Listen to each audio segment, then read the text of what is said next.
Regarding communal practices, I want to share a few thoughts of my own about why these ideas have become so important to me, and about some of the influences that have built up these ideas. A few years ago, I made a film about Lynn Hoffman called All Manner of Poetic Disobedience, Lynn Hoffman and the Rhizome Century. That film explains the Lynn Hoffman connection to these ideas. It's available on YouTube. You can search it and find it and watch it there for free. And I encourage you to do so. But I want to talk in the next, I'm going to have a few of these sessions. I want to talk a little bit about the influence of Deleuze and Guattari upon my work and upon some of these ideas. And I want to start with the idea of rhizome.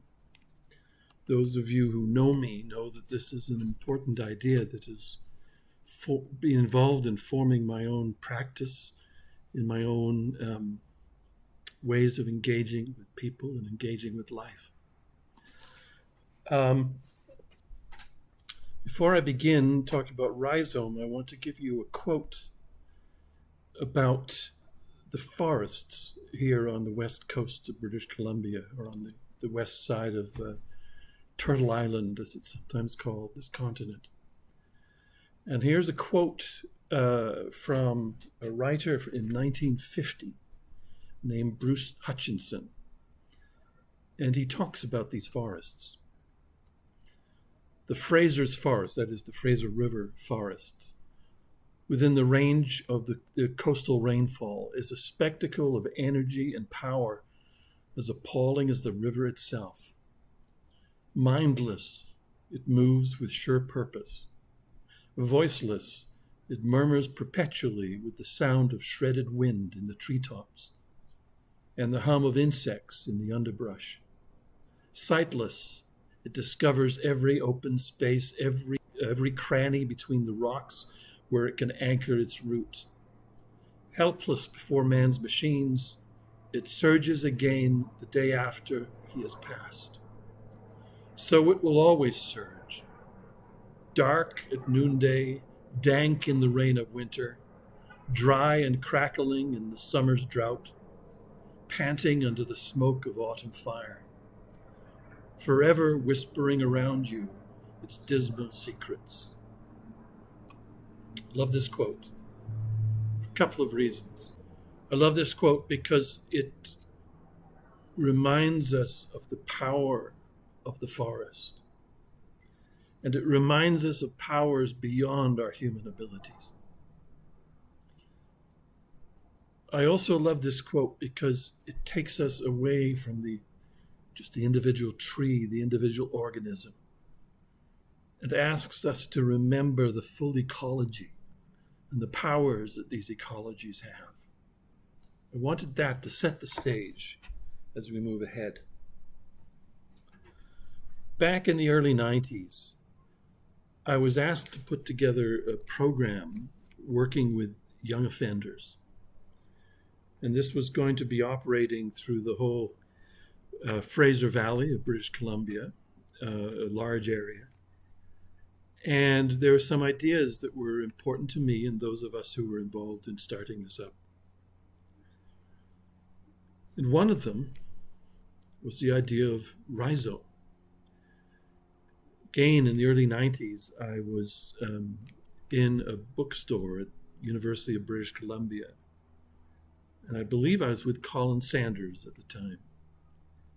And I found a little book there by two French philosophers that at that point here in North America no one paid much attention to. And the book was called On the Line. I later discovered that much of these same ideas were found in another book that Deleuze and Guattari wrote called A Thousand Plateaus. And in it they compared both of these. They compared two structures. One structure was the individual tree, an image of power in Western thought with centrality and with branches that feed off the centrality.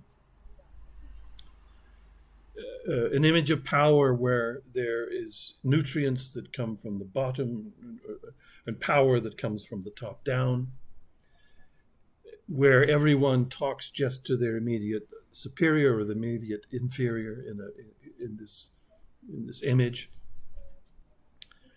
And they compared this image, which they said was very important in Western thinking, the image of the tree, or what they called arborescence. And they compared it to the rhizome. The rhizome as a mostly underground network of lines and nodes, relationships that connect disparate people and things together. And they articulated this idea of the rhizome.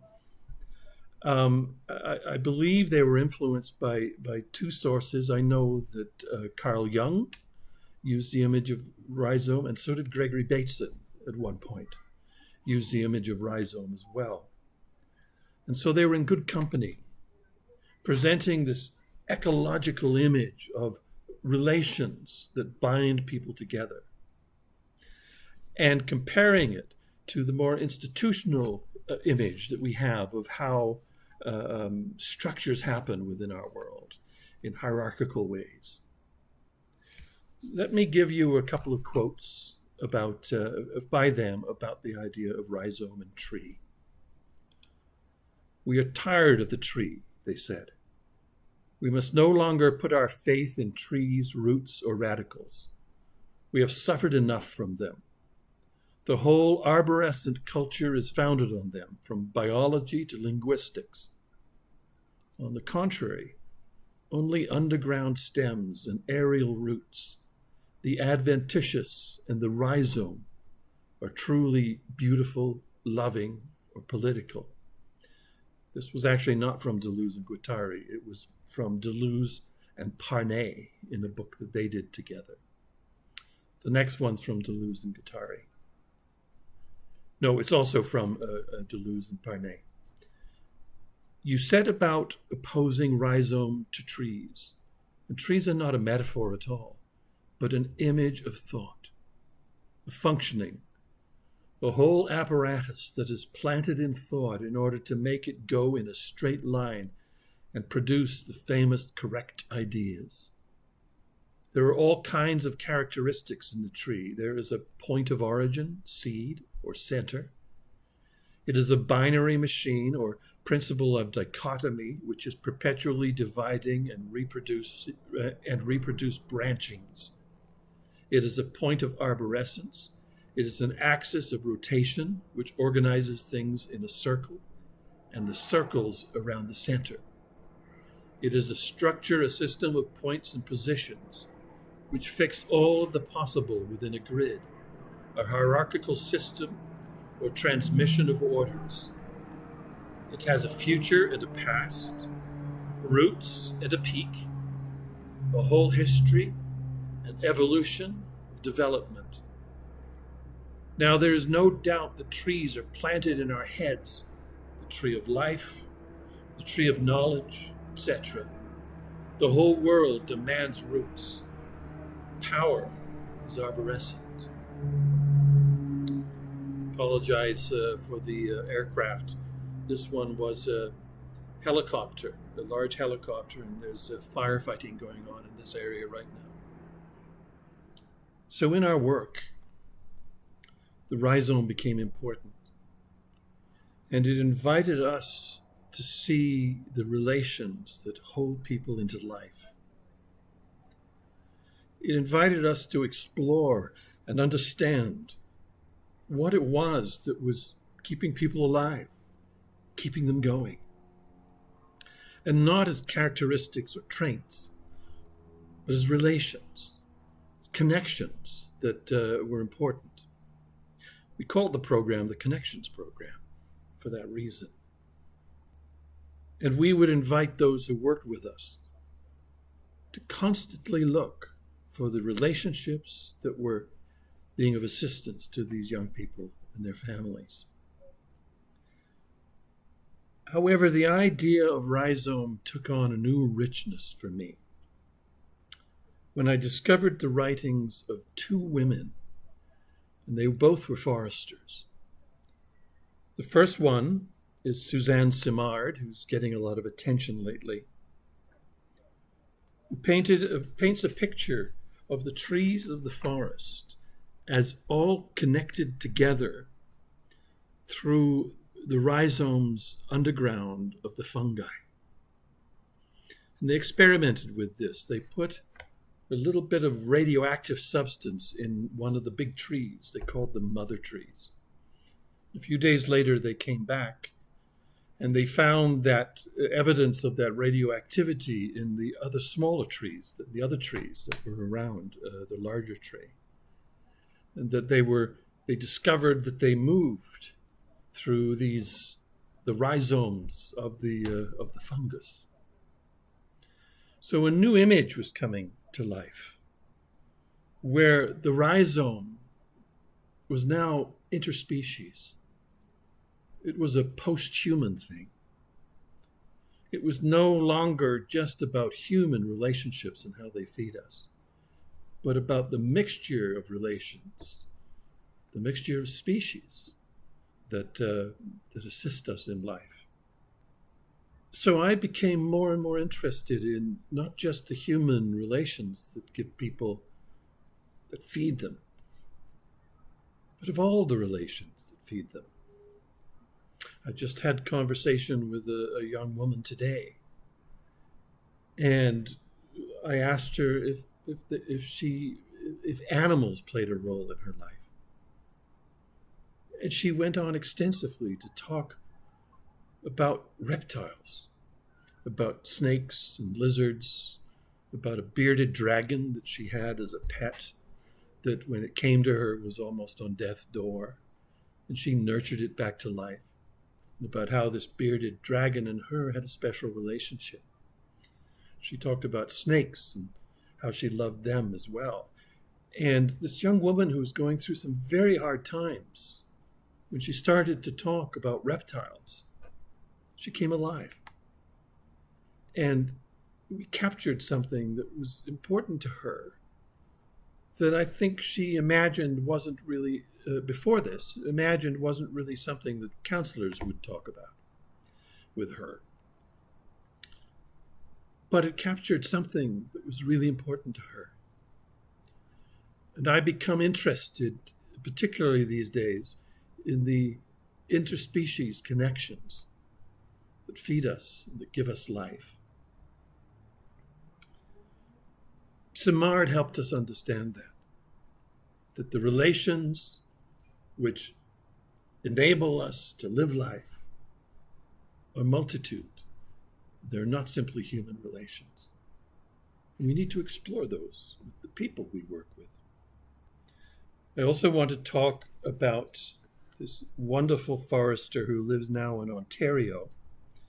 She's originally from Ireland, Diana Beresford Kroger. I'm not sure if I'm pronouncing her name completely right. And she is interested in trees and in what they give to us and to the world.